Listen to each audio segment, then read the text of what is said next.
Handcuff আপনার কালো কাপড় দিয়ে চোখ পেয়ে দেয়। আমার আম্মুকে সাউন্ড বক্সে বড় বড় করে গাছ দিয়ে মানে অনেক মারধর করছে।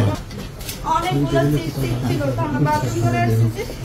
পুরো আমি র্যাবের কাপড় পরছি, এরকম কালো দিচ্ছি, আর এখানে র্যাবও লেখা আছে।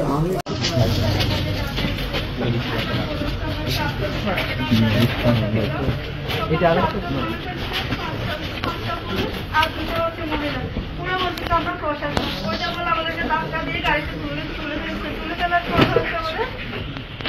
হ্যান্ডকাপ আপনার কালো কাপড় দিয়ে চোখ পেয়ে দেয়। আমার আম্মুকে সাউন্ড বক্সে বড় বড় করে গাছ দিয়ে মানে অনেক মারধর করছে। ওইখানে আমি বলতেছি যে আমার আম্মুকে এইভাবে মারতেছে কেন, কি আমাদের কি অপরাধ? বলতেছি তোর মায়ের সম্পদ লাগবে, তোর মায়ের ব্যাংকে সব টাকা লাগবে, 5-6 দিন করে তোর মাকে আমরা বাসায় দিয়ে দিব। ওইরকম বলে 1 ঘন্টা মতো গাড়িতে আপনার আমাকে রেড টোটা আনছে। আনার পর আমাকে এখানে রাখছে, যেখানে ছোট একটা সেলফ ছিল, মানে আমরা বসতেও পারি ওইরকম অবস্থা। আর জানলা দিয়ে আমি না এরকম একটা মানে কর্নার ছিল আপনার। আমি হচ্ছে আমার আম্মু রাত্রে মানে আমার আম্মু একটা মোটা টাইপের ছিল, একটা হাতটা একটু খুলে যাচ্ছিল। আমি বলতেছি আমাকে খুলে দেন না, আমার আম্মুকে খুলে দেন, হাতটা শুদ্ধ খুলে দেন। পুরো বলতেছে তোমার আম্মুর চাবে, আমাদের কাছে না হেডকোয়ার্টার আছে। আমার বাথরুম এসছে, আমি বাথরুম এসছে একটু খুলে দেন। আমি অনেক চিৎকার চাটা বলছি, আমাদের পায়ে শুদ্ধ ধরছি, খুলে দেয় না। তারপর আমার আম্মু একটু মনে করে এই পাশ দিয়েছি, ওই সাইডে গেছি। এটা হচ্ছে অনেকগুলো রেবের মেয়ে ছিল, হসপিটাল আছে না ওইরকম একটা সিট অনেকগুলো সিট ছিল, আমরা বাথরুম করে এসেছি। পুরো আমি র্যাবের কাপড় পরছি, এরকম কালো দিচ্ছি, আর এখানে র্যাবও লেখা আছে ওইরকম দিচ্ছি। আর গাড়ি দেখছি তখন আমি সবগুলো দেখে আমার একদিন এক রাত্রে, আবার ওই দিন রাত্রে আমার আম্মুকে মারা হয়েছিল, আবার মারছে, কিন্তু আমাকে কিচ্ছু করে না, সব আমার আম্মুকে। একজন মহিলাকে মারছে, আপনার একজন পুরুষ, এত বড় একটা পুরুষ আমার আম্মুকে মারছে আমার সামনে, কিন্তু আমি কিছু করতে পারিনি। তারপরে একদিন এক রাত রাখার পর মাগরিবের পর আমার আম্মুকে আর আমাকে আবার বাইর করছে। আপনার বাইর করে 1 ঘন্টার মধ্যে গাড়ি চালাই চালার পরে হচ্ছে আপনার কমলাপুর স্টেশনের আগে আমাকে বলতেছে আপনাকে স্টেশনে টাকা দিব, আপনার বাসার ডিটেলস দিব, আপনি কক্সবাজার চলে যাবেন।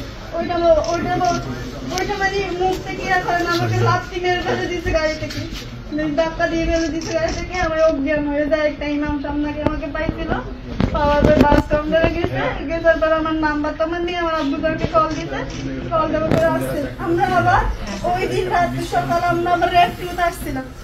আসার পর আমি একদম মানুষকে চিনি ফেলছি, ওরা আমার এইভাবে ধরে ব্যবসা দিয়ে আবার তখন থেকে এখন 9 বছর প্লাস আমার আমার কোনো খোঁজ নাই। আমরা এখন থেকে সমাধান নিই তো কিচ্ছু জানি না, আমরা কিছু আমাদের হচ্ছে আমার মুখে জীবিত চাই।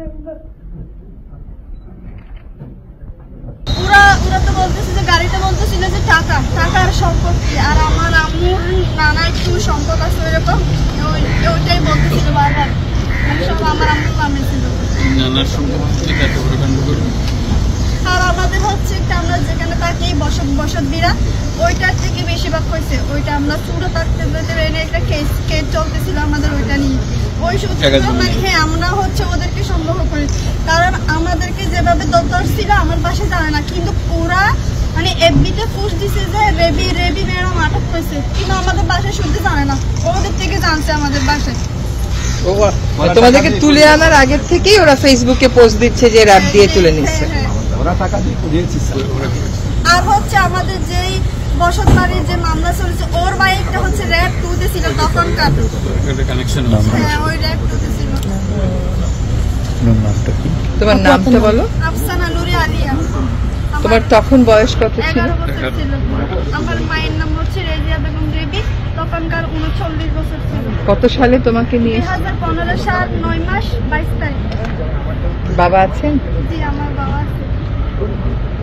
আমার হচ্ছে একটাই কথা, আমার আম্মুকে চাই, আমার মানে যেরকম করে মারেন আমার আম্মুকে একটু আমাদের কাছে ফিরিয়ে দেন। তুমি যাদেরকে সন্দেহ করো তাদেরকে কি এখন গ্রেফতার করেছে? না, ওরা হচ্ছে আরেকটা মার্ডারও করছে, মানে ওরা আমাদের এলাকা হচ্ছে প্রভাবশালী, ওদের চোখে জীবনে কেউ কথাও বলতে পারে না। ওরা এখন বাইরে আছে, ঘুরে বেড়াচ্ছে? হ্যাঁ ওরা মার্ডারও করছে, আবার ঘুরে বেড়াচ্ছে, মানে ওদের কথা ওইখানে